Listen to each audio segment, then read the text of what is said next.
What's up guys, HCZ here, welcome back to Yu-Gi-Oh! Deck of the Day. Today we're updating Labyrinth. This is my favorite deck from the recent set that got released back when we were talking about deck building set, which was Tactical Masters, and it did get new support in Darkwing Blast, and the card that we got, I feel like completes the deck a little more because it did lack some power in order to close out games because of the lack of a boss monster, but the new card that we got, I feel like this deck can be much better than before, and because it's a trap deck similar to Eldritch and Altergeist, it does always have a slow start, and it's just trying to snowball the game to its own advantage, which is why I feel like the new card that we got helps a lot, not only with closing out games, but also giving you the advantage you need in order to be able to keep up the meta decks right now. So this is the list that I'm running. If you enjoyed, give it a thumbs up, subscribe to the channel so you don't miss upcoming content, and now let's get to the deck profile. So starting off the monsters, we have the new card in Darkwing Blast, which is 2 copies of Lady Labyrinth of the Silver Castle. This card is amazing. So what this card does is that while you control a set card, your opponent cannot target it or destroy it with card effects, and when a Labyrinth effect or a normal trap card is activated, or if you have activated one during the turn, then you can special summon her from your hand in defense mode, and when a normal trap card is activated as a quick effect, you can set one normal trap with a different name direct from your deck. So keep in mind, the last 2 effects do not say that you are the one to have to activate the effect. So if your opponent activates an Imperm or something, you can special summon her from the hand, or if she's already on the field, you can set another trap card from the deck from your deck for free. So yeah, this card takes advantage of your opponent's trap cards as well, and if you activate a Labyrinth effect, it's not an effect you have to chain right away, because even if you have activated before in the turn, you can special summon her whenever you want from your hand. So a boss monster that can help you close out games, it does have good protection for itself, and that it special summons itself from the hand. That's exactly what you need in any trap deck in order to be able to pop, because trap decks always have the problem of not being able to close out games right away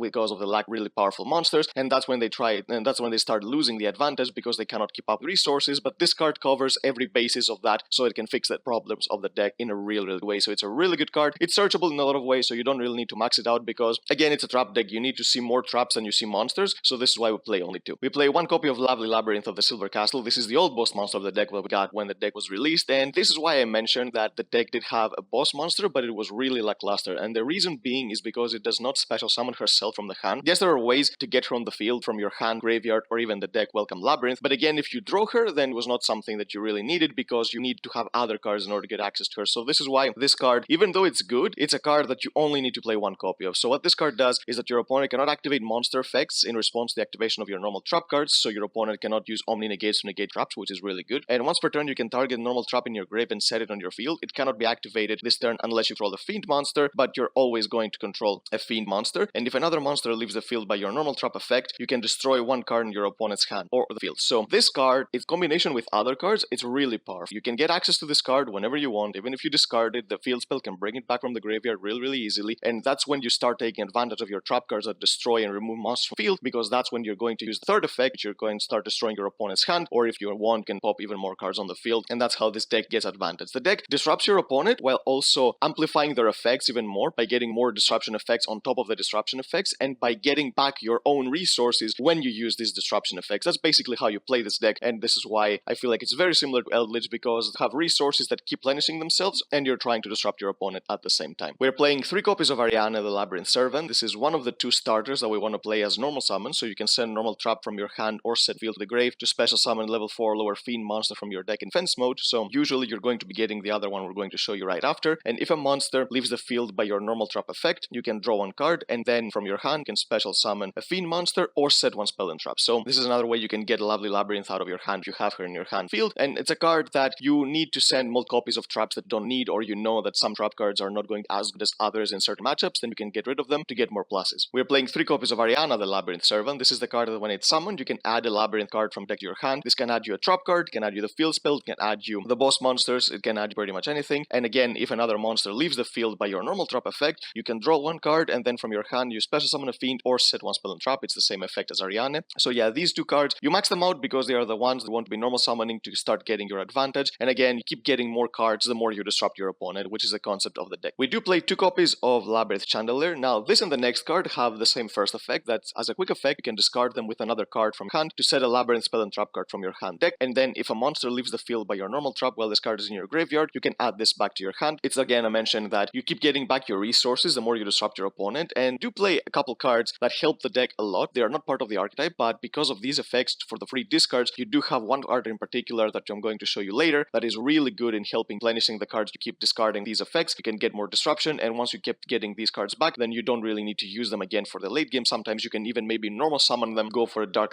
Charmer because they're all a bunch of dark monsters. We play 2 copies of Labyrinth Torby. This is a card that has the exact same effect as the previous one. Only difference is that it special summons itself when you remove a monster from the field with a normal trap effect instead of adding it back to your hand. So yeah, again, you play 2 and 2 because you want to see them in the early game, but these are cards that can break you during the late game because you want to go through most of your monsters during the early game, so you keep drawing trap cards during the mid and late game because you are not going to be able to grind unless you keep drawing those disruption trap cards. So being able to search and get these monsters out of your deck as quickly as possible is really important. And these cards, because they recycle themselves, you don't really need to play 3. You're going to have access to them whenever you want. So even if your opponent destroys your field spell or you need more copies of Welcome Labyrinth to special summon more monsters from the deck, it's very easy to get access to them because again, these cards are always going to be in your hand or your field, and because you can use their quick effects to send them from either hand or field to the grave, the difference that they have doesn't really make that much of sense because you're again going to use them regardless of where they are. So yeah, they might as well have the exact same effect. And the last monster in the main deck that I play is not a Labyrinth monster, but it's a really good card in the deck. Is 3 copies of Absolute King Backjack. Now, this card, a lot of people know that it used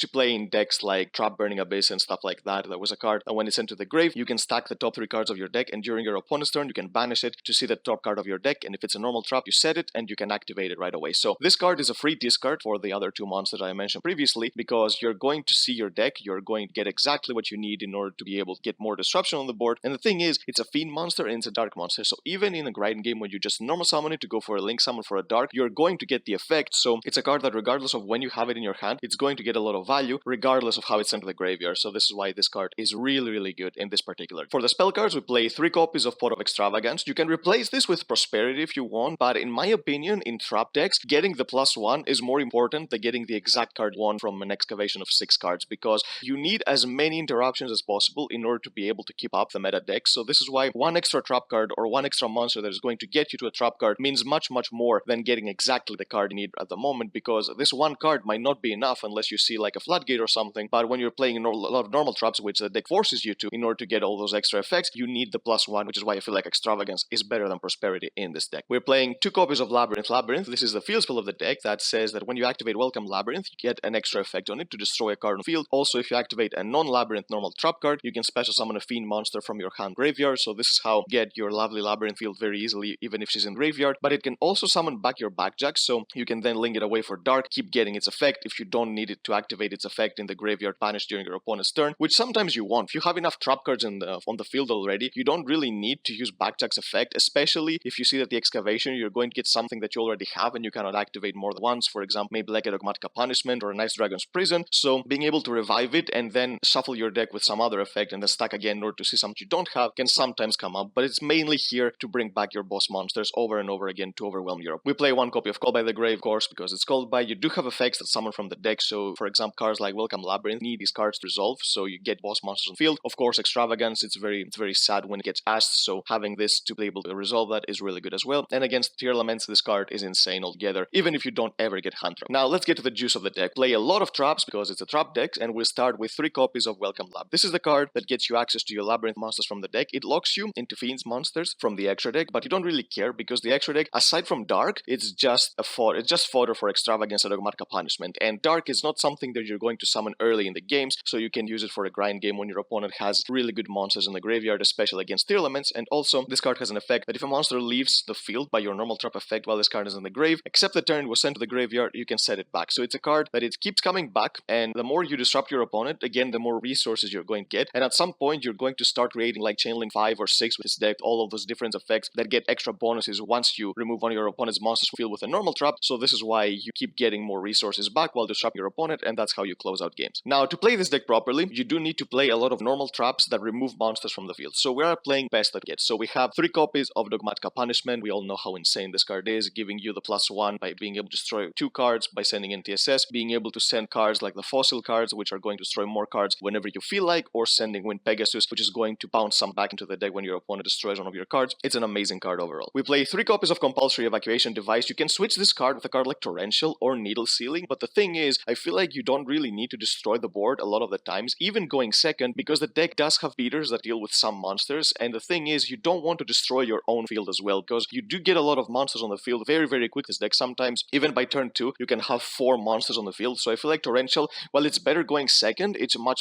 worse going first in this deck, so this is why I feel like Compulsory, for me, it's a little better. But if if you feel like Torrential is necessary for going second, then you can switch this card for Torrential very, very easily. We play 3 copies of Ice Dragon's Prison, again another broken trap card that removes monsters from the field. In a grave-based format, this card does everything. Not only does it get a monster out of the graveyard, but it also banishes a monster, so it's really... We play 3 copies of Solemn Strike. Solemn Strike in any trap deck that you need to go second sometimes, it's a card that it makes it so much easier. Even though it's not a normal trap, it's not going to trigger all those effects. Solemn Strike, when you combine it with a card like IDP or maybe Dogmatik Punishment going second, can do so much damage if they have like Omni Negates to try to negate your trap cards or other types of effects. And also if your opponent just loses their board to 1 or 2 normal traps, this card can make sure that they don't have follow-up. And we play 3 copy of Rivalry of the Warlords. This is the most generic floodgate that you need to play this format that is going to counter decks like Runic Sprite, Tearlaments, and because the entire deck is a bunch of Fiend monsters, having this on the field doesn't affect you at all. Yes, you're not going to be able to go into Dark, but again, if you have this on the field against Tearlaments, you don't need to go to Dark to win against them because they're not going to be able that much. And for the extra deck, like I mentioned, it's just a bunch of targets for Dogmatik Punishment. So first have 3 copies of Fossil Warrior Skull Knight. Sometimes you don't really want to send ntss to the grave because, for example, your opponent normal summons something but you want pops, so by sending ntss you're not getting any value because they don't have another card that you want to destroy. So by sending cards like this that you can banish whenever you want from the grave to destroy a monster can better. The same thing goes for the 3 copies of the Fossil Machine Skull Wagon. You can banish this to destroy Backrow, so it's the same thing. You can just pick whichever one you want in the grave, so depending on matchup. We do have, of course, 3 copies of ntss because sometimes this card, especially going second, it's much